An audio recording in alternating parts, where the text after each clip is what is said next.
front of an audience. She was petrified. And this is the first time I've seen her since. Look at that lady. I don't know if it's Toastmasters or social media or Legal Shield or whatever it is, but where did you come from, girl? Yeah, go. Whoa! I was going to start by saying, first of all, thank you. I was going to start by saying I'm probably the oldest person in the room, and then I met Merv. I was sitting next to Merv, and we compared ages, so I'm not the oldest, but I can say with confidence that most of you in the room today are looking out the windshields at your career. I'm looking in the rearview mirror at mine.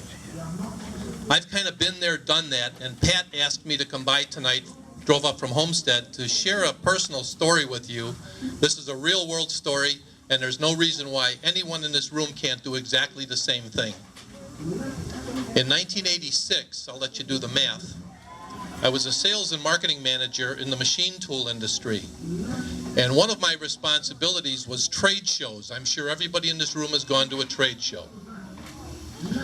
One of my responsibilities was managing a $1 million trade show that we had every 2 years. Our company spent $1 million.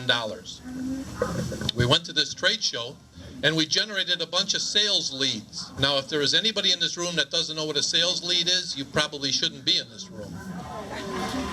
Companies that go to trade shows today, believe this or not, generate leads. Less than 20% of those leads are ever followed up. Less than 20%. I don't care if you're General Motors, Apple, Microsoft, or you're any one of the companies in this room. The leads don't get followed up for the reasons Pat mentioned.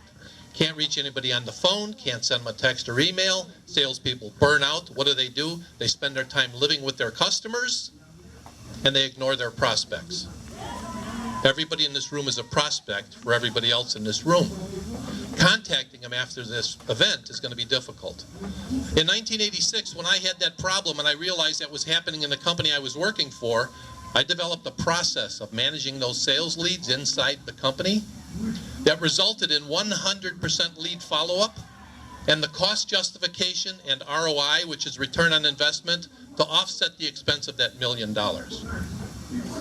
Needless to say, I was a hero in the company I was working for.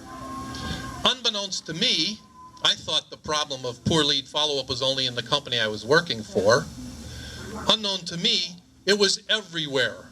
And when I introduced it to my committee, I was also the chairman of the Marketing Communications Committee. God works in strange ways. He put me in that chair.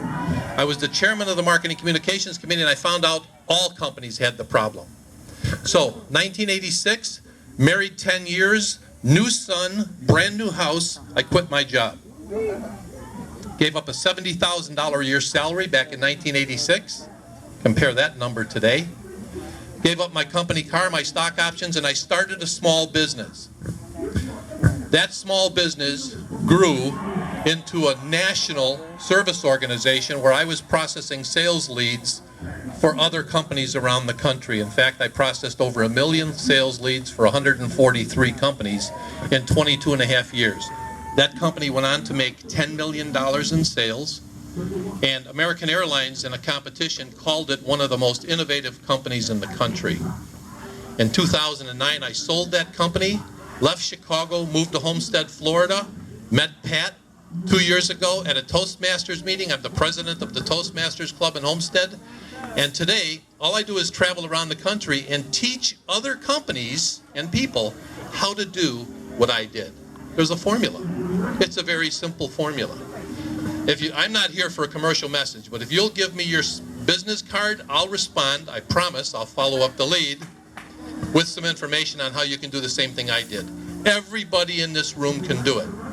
You just have to do it. Make the next phone call.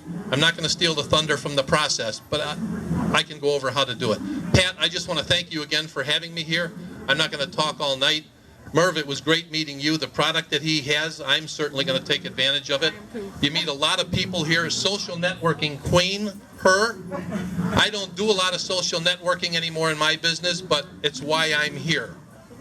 You skipped over me and said Toastmasters, but I have never seen anybody, I'm not going to say bother me, but her name has been in my face for the last 6 months to the point where you invited me to this. So I want to thank you for that. And thank you for having me here tonight.